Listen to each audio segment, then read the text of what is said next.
Hello everyone, welcome back to the channel. In this video we will see the relations of the kidneys. The detailed description of the kidneys we have covered in the gross anatomy of the kidneys in the abdomen playlist. You go through that. Those who have not subscribed to the channel, do subscribe now. Keep watching the videos. So mainly in this class we will see the kidneys and their relations. To start with introduction, each kidney is situated retroperitoneally in the posterior abdominal wall by the side of the vertebral column, extends from the 12th thoracic to the 3rd lumbar vertebrae. Right kidney is slightly lower level than the left kidney due to the presence of the liver. Left kidney is longer, narrower and nearer to the vertebral column than the right one. If you see the axis of the kidneys, the right kidney is each kidney has the long axis and the transverse axis. Long axis, it is directed downwards and laterally so that the upper end is nearer to the vertebral column than the lower end. If you see the transverse axis, it is slightly directed backwards and laterally because the kidney rests on the paravertebral gutter. If you see the hilum, the transpyloric plane passes through the upper part of the hilum of the right kidney and the lower part of the hilum of the left one. You see the measurements of the kidneys. Each kidney measures 11 centimeter in length, 6 centimeter in breadth and 3 centimeter in thickness. Weight in adult male it is 150 to 170 centimeter, 170 grams, and in adult female it is 130 to 150 grams. Shape, it is bean shaped with the hilum directed medially. Structures passing through the hilum, you can see renal vein, renal artery and pelvis of the ureter. By this you should identify the side of the kidneys. What are the factors keeping the kidneys in position retroperitoneally? Mainly by the pressure of the neighboring viscera, then by the renal fascia and the renal fat, pedicles of the kidney. That is the structures passing through the hilum of kidneys. If you see the coverings of the kidneys from within outwards, so this is the renal fascia covering the kidneys. That is the true capsule. True capsule is formed by the condensation of the fibrous stroma of the gland. It covers the entire organ, lines of the wall of the renal sinus. Even it is reflected as tubular sheets around the minor and the major calyces. They are reflected around the, if you see in this, even it is reflected inside around the major and the minor calyces also, this renal fascia. In healthy organ, it can be stripped off so that it can be used in the nephropexy operation to fix a movable kidney. So this capsule can be stripped along the lateral border and it can be sutured to the last strip. So that is about the fibrous capsule or true capsule. Then is the perinephric fat. It occupies the interval between the fibrous capsule and the renal fascia or space of fascia of Zerota.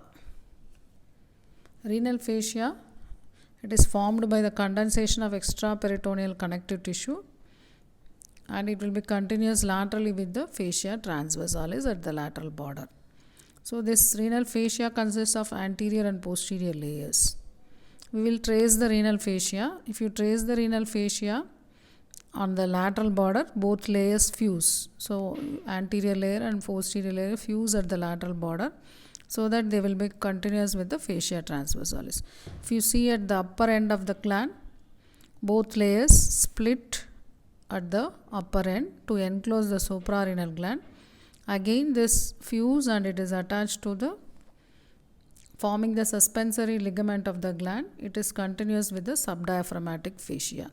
That's why even if you have the downward displacement of the kidneys, the suprarenal gland will not move downwards. If you see the lower extent of the renal fascia, both layers are extending along the ureters, finally last in the extraperitoneal tissue of the iliac fossa. So we have seen laterally above one, below the renal fascia. Medially we have to see anterior layer covers the front of the kidney and the renal vessels. and it is covering the inferior vena cava, abdominal aorta, and it is continuous with the anterior layer of the opposite kidney. Posterior layer covers the back of the kidney, slightly thick, and it blends with the psoas fascia. So that is about the renal fascia. Then the paranephric fat also. So all this fat and fascia keep the kidneys in the position. Presenting parts of the kidney. Each kidney presents two ends, upper end and lower end, two borders, lateral border and medial border, two surfaces, anterior surface and posterior surface.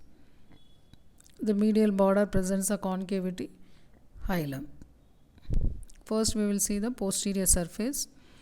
Posterior surface is flat compared to the anterior surface, entirely non-peritoneal. If you see the relations of this posterior surface, you have to divide the surface into two parts, upper part and lower part. Upper part, what will be the relation of the upper part? Diaphragm, arising from the medial and lateral arcuate ligaments. Outside the diaphragm, costodiaphragmatic recess of the corresponding pleura, and 11th and 12th ribs on the left side and 12th rib only on the right side. Lower part, what will be the relations? Upper part is related to diaphragm, lower part is related to posterior abdominal wall. So what are the posterior abdominal wall muscles from medial to lateral side? Psoas major covered by iliopsoas fascia, quadratus lumborum covered by anterior layer of thoracolumbar fascia, transversus abdominis covered by fascia transversalis. So also it will be covered by the paranephric fat. So in front of quadratus lumborum, following structures pass downwards and laterally. They will be the subcostal vessels and nerves, iliohypogastric nerve, ilioinguinal nerve, fourth lumbar artery. So this is about the posterior surface. Simple, you have to remember upper part diaphragm, lower part posterior abdominal wall. We will cover the one feature of the posterior surface, that is the renal angle. What is that renal angle? It is an angulation between the lower border of the 12th rib and lateral border of erector spinae. So that is the renal angle. If the 12th rib is absent, then 11th rib may be mistaken for 12th rib, that is called false renal angle. So that is about the posterior surface. Now we will see the anterior surface. Anterior surface of the kidneys.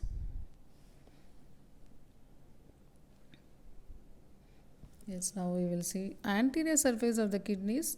Relations are different for both sides, right side and left side. First we will see the right side. Right kidney presents the following anterior relations. So right kidney, this is the right kidney. So 5 areas, 5 relations. Suprarenal area, that is occupying the upper pole and upper part of the medial border of the right kidney.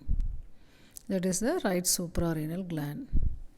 Then duodenal area, it is in front of the hilum along the medial border. Related with which part of the duodenum? Second part of the duodenum. Then hepatic area. So here it is not given, gallbladder only is given. So the right kidney is mainly related to the upper 3/4 of the anterior surface is related to the right lobe of the liver. So what pouch is separating this liver and kidney? Hepatorenal pouch. This area is peritoneal area. So in the lower part, 2 relations of the anterior surface. On the right side, right colic flexure, that is the junction of ascending colon and the transverse colon. Medial side, it is a small peritoneal area occupying the lower part of the medial part of the lower pole, and it is related with few coils of jejunum. So there are 5 relations for the right kidney we have seen.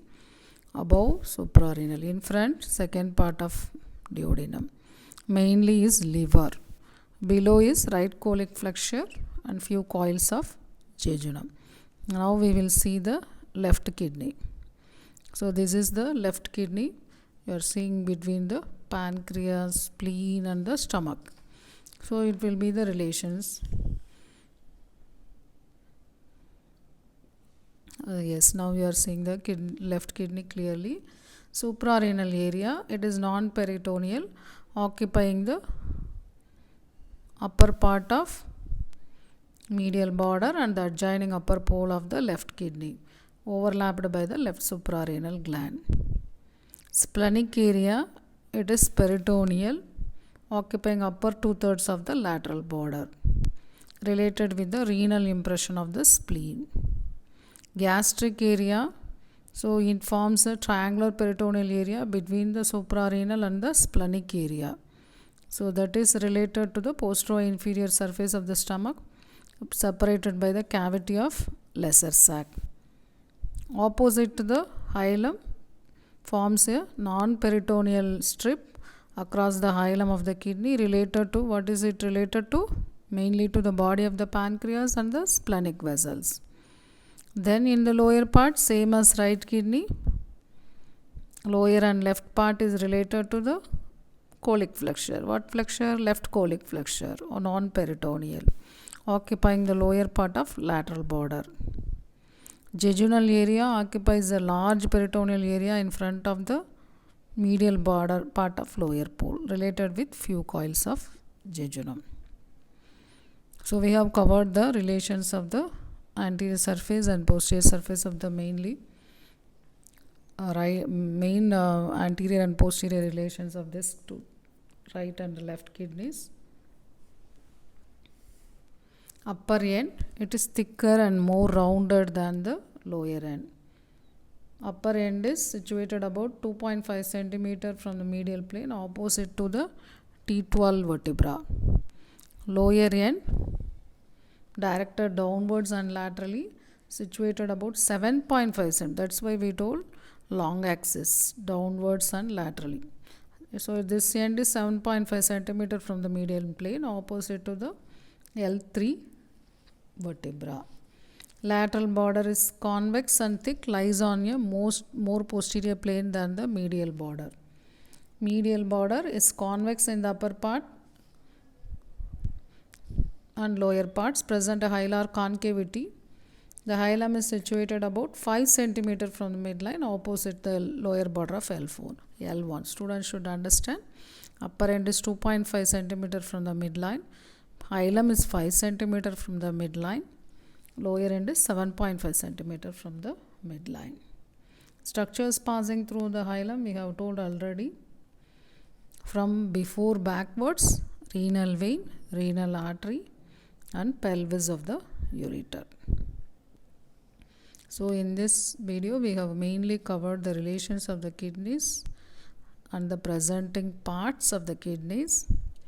The remaining renal arteries, renal segments, applied anatomy, you go through the gross anatomy of the kidneys in the abdomen playlist. With the other viscera in the abdomen, we will see in the next video. Those who have not subscribed to this channel, subscribe now. Keep watching the videos. Don't forget to press the like button and share button of the video. Thank you.